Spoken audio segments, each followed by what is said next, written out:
Flying over New Mexico. It's a drastic change coming from the lush rainforests and blue ocean of the northwest coast. I'm arriving in the arid brown desert of New Mexico for the first time. But I am a West Coast native, literally. My mom's side of the family mostly reside in Prince Rupert, BC, but they originate from a village island close by called Gihachla.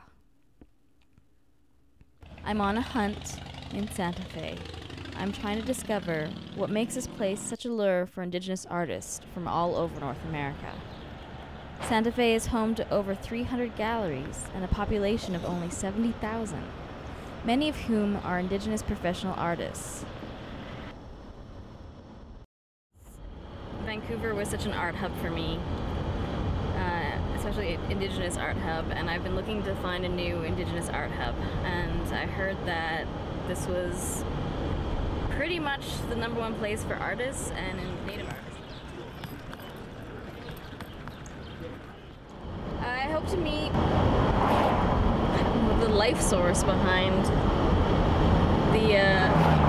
the flow of Native arts here, and I think that's the people. I think it's families who've been doing it for a really long time, 5 generations. I hope to meet the curators, the judges, the children, like the next generation of artists. Professional artists and community members like Steve Wall. Steve is my professor at IAIA and the director of Indigenous Liberal Studies Department. The other hat he wears is the chair of the board of SWIA, the organization behind Indian Market. Gosh, my first involvement with SWIA goes back to 1970.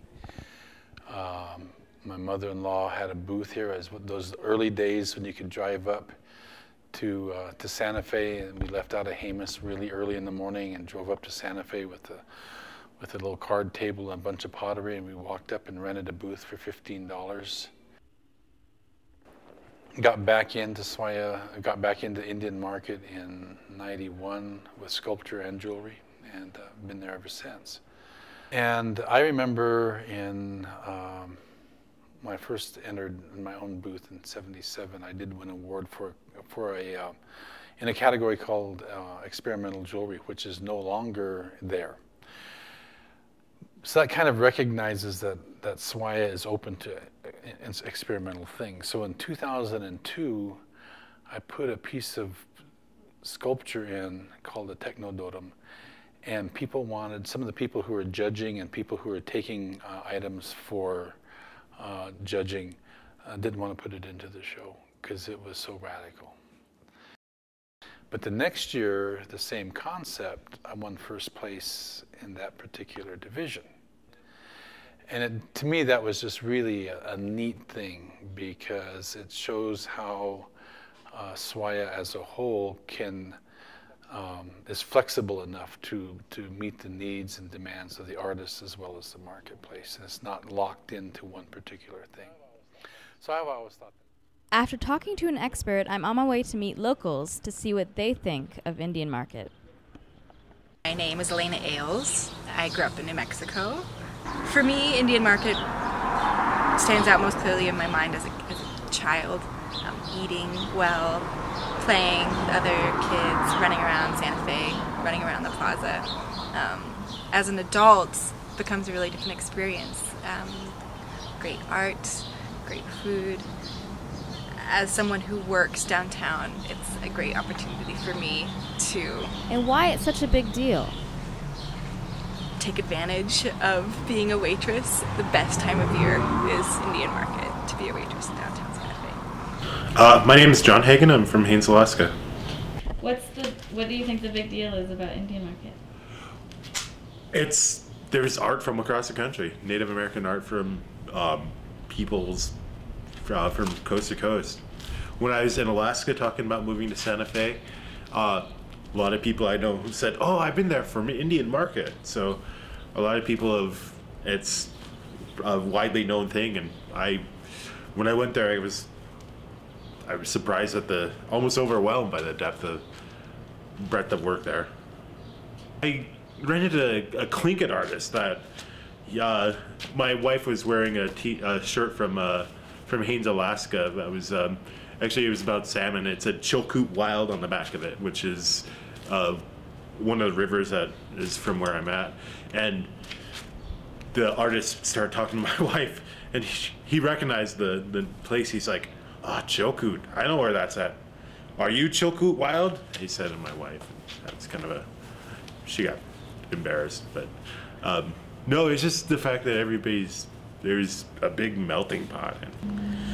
Well, Indian Market is, for me, it's a great time for natives to come together and to celebrate their arts, whatever they make, whether it be painting or jewelry, basket, pottery.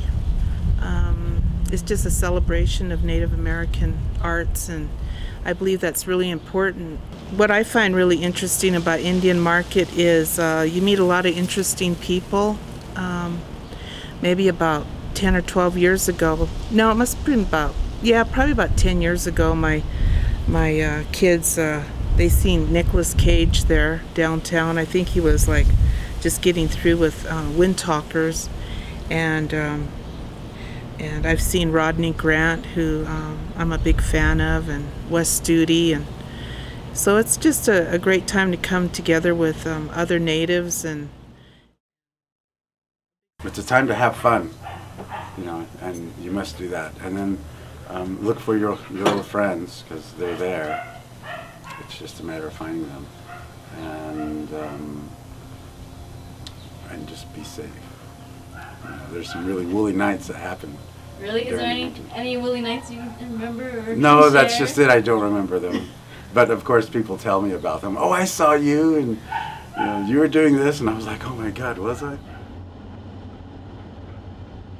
With advice in my back pocket and a good deal of research under my belt, I feel like I'm ready for my adventure this summer at the market and the people I'll meet on my way. Until next time!